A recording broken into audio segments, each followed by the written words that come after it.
Bitcoin world media में आपका स्वागत है, जहां हम करेंगे क्रिप्टो की बात आपके साथ। तो आज का टॉपिक है इथेरियम ईटीएफ। कभी सोचा है कि इथेरियम में पैसा लगाना हो, लेकिन वो क्रिप्टो खरीदने, वॉलेट संभालने, प्राइवेट कीज मतलब वो गुप्त कोड्स का झंझट न पालना हो? हाँ, ये बहुत लोगों के मन में आता है। तो इथेरियम ईटीएफ शायद इसी का जवाब है। ये क्रिप्टो और अपने जाने पहचाने शेयर बाजार को एक तरह से जोड़ता है। बिल्कुल, और इसे समझना कोई मुश्किल नहीं। हाँ, तो चलिए इसको थोड़ा आसान भाषा में समझते हैं। क्या है ये इथेरियम ईटीएफ आखिर? देखिए, सीधे शब्दों में कहें तो इथेरियम ईटीएफ एक ऐसा फंड है जो इथेरियम की कीमत के साथ ऊपर नीचे होता है। अच्छा। और मजे की बात यह है कि इसे आप स्टॉक एक्सचेंज पे खरीद बेच सकते हैं। ठीक वैसे ही जैसे मान लीजिए आप किसी कंपनी का शेयर खरीदते हैं। ओके, जैसे रिलायंस या टाटा का शेयर। मैं नहीं पढ़ना चाहते। समझ गए। अच्छा, पर ये भी शायद अलग अलग टाइप के होते हैं। मैंने सुना था स्पॉट और फ्यूचर्स। क्या फर्क है इनमें? हाँ, सही सुना आपने। दो मेन टाइप हैं। एक है स्पॉट ईटीएफ। ये क्या करता है कि ये सीधा असल में इथेरियम खरीद कर अपने पास रखता है। अच्छा, मतलब असली इथेरियम। हाँ, असली। तो इसकी कीमत इथेरियम की असली कीमत के काफी करीब चलती है। जैसे वो ब्लैक रॉक का एक ईटीएफ है, ईटीए, वो स्पॉट ईटीएफ है। दूसरा है फ्यूचर्स ईटीएफ। ये थोड़ा अलग है। ये सीधा इथेरियम नहीं रखता। तो फिर ये इथेरियम के वायदा सौदों में मतलब फ्यूचर कॉन्ट्रैक्ट्स में पैसा लगाता है। ये भविष्य के भाव पर आधारित होता है। ओके, तो ये थोड़ा इनडायरेक्ट हुआ। हाँ, कह सकते हैं।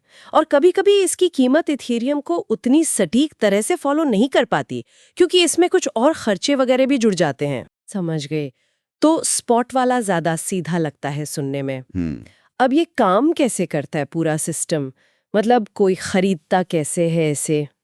हाँ, देखिए, होता क्या है कि एक बड़ी कंपनी, मान लीजिए ब्लैक रॉक, वो बहुत सारा इथेरियम खरीद कर उसे एकदम सुरक्षित जगह रख देती है। ठीक है। फिर इस रखे हुए इथेरियम के छोटे छोटे हिस्सों के बराबर वो शेयर जारी करती है और इन शेयर्स को स्टॉक एक्सचेंज पर लिस्ट कर देती है, जैसे अमेरिका का नास्डैक या NYSE। अच्छा, एक्सचेंज पर आ गए शेयर्स। हाँ, अब हम और आप जैसे निवेशक अपने नॉर्मल शेयर वाले ब्रोकरेज अकाउंट से इन शेयरों को खरीद सकते हैं। मतलब अपने ज़ीरोधा या ग्रो जैसे अकाउंट से। पर वो तो शायद इंडिया में अभी नहीं, अभी इंडियन ब्रोकर्स पर सीधा नहीं है, पर हाँ, अपने ब्रोकरेज अकाउंट से, जैसे अमेरिका में रॉबिनहुड वगैरह है, उससे खरीद सकते हैं।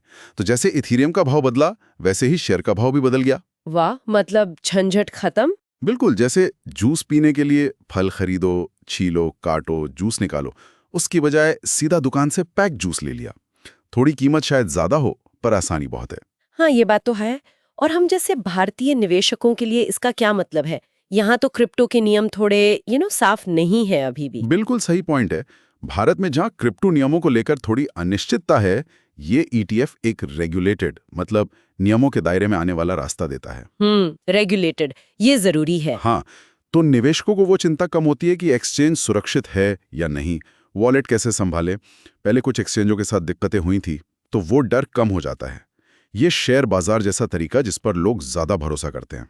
तो फायदे तो साफ दिख रहे हैं। आसान है, सुरक्षित है, क्योंकि वो गुप्त कोड्स का चक्कर नहीं, और शेयर अपने ब्रोकर अकाउंट में रहते हैं। लेकिन आपने कहा रेगुलेटेड, तो क्या ये वाकई सरकारी नियमों के तहत है? हाँ हाँ, एक बहुत बड़ा फायदा है। अमेरिका के जो मेन फाइनेंस रेगुलेटर है, SEC, उसने 23 मई 2024 को इन स्पॉट इथेरियम ETFs को हरी झंडी दे दी थी। अच्छा, हाल ही में मतलब? जी, और ट्रेडिंग भी 23 जुलाई 2024 से शुरू हो गई। और जब ब्लैक रॉक जैसी बड़ी जानी मानी कंपनियां इसमें शामिल हैं, तो वो नियमों का पूरा पालन करती हैं। इससे भरोसा बढ़ता है। और क्या फायदे हैं? एक तो ये कि आप अपने निवेश को फैला सकते हैं, मतलब डाइवर्सिफाई कर सकते हैं। पोर्टफोलियो में क्रिप्टो को शामिल करने का आसान तरीका है ये।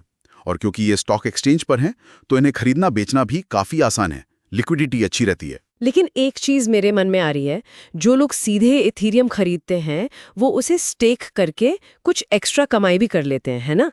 साल का करीब 3-4%। हाँ बिल्कुल। तो इन ETFs में वो वाला फायदा क्यों नहीं है? ये बहुत अच्छा सवाल है।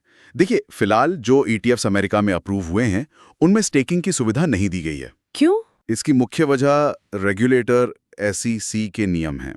वो स्टेकिंग को थोड़ा अलग तरह का निवेश मानते हैं, जिसके अपने नियम और जोखिम हैं। उन्हें लगता है कि इसे मौजूदा ETF के ढांचे में फिट करना अभी मुश्किल है।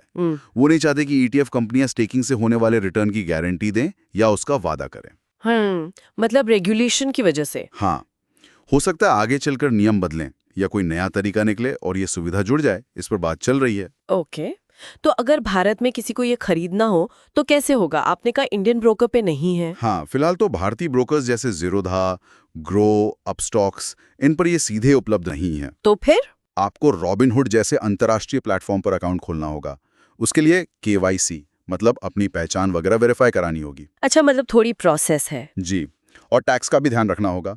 भारत में क्रिप्टो से मुनाफे पर जैसा कि हम जानते हैं 30% टैक्स और 1% TDS की बात चल रही है।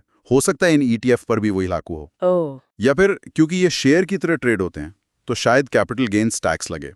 ये थोड़ा पेचीदा है, तो मेरी सलाह यही है कि पैसा लगाने से पहले किसी अच्छे टैक्स सलाहकार से जरूर पूछ लें। हाँ, टैक्स वाला मामला तो समझना पड़ेगा। ठीक है, तो स्टेकिंग वाला रिटर्न तो नहीं है, फिर मुनाफा कैसे बनेगा? सही कहा, वो स्टेकिंग वाला फिक्स्ड रिटर्न नहीं है। सारा दारोमदार इथेरियम की कीमत बढ़ने पे ही है। तो क्या उम्मीद है कीमत की? देखिए, कुछ एक्सपर्ट्स का मानना है कि इन ETFs में बड़े संस्थागत निवेशकों का पैसा आने से इथेरियम की मांग बढ़ेगी। वो उम्मीद कर रहे हैं कि 2025 तक कीमत अच्छी खासी बढ़ सकती है, शायद $4,000-5,000 तक भी। अच्छा। और हाल में हमने देखा भी है कि इन ETFs में अरबों डॉलर का निवेश आया है, तो रुझान तो पॉजिटिव लग रहा है। तो कुल मिलाकर आप कह रहे हैं कि ये उन लोगों के लिए एक अच्छा रास्ता हो सकता है जो क्रिप्टो में आना तो चाहते हैं पर वो टेक्नोलॉजी वाले पछड़े में नहीं पड़ना चाहते। बिल्कुल, ये क्रिप्टो बाजार में एंट्री का एक आसान रेगुलेटेड तरीका है।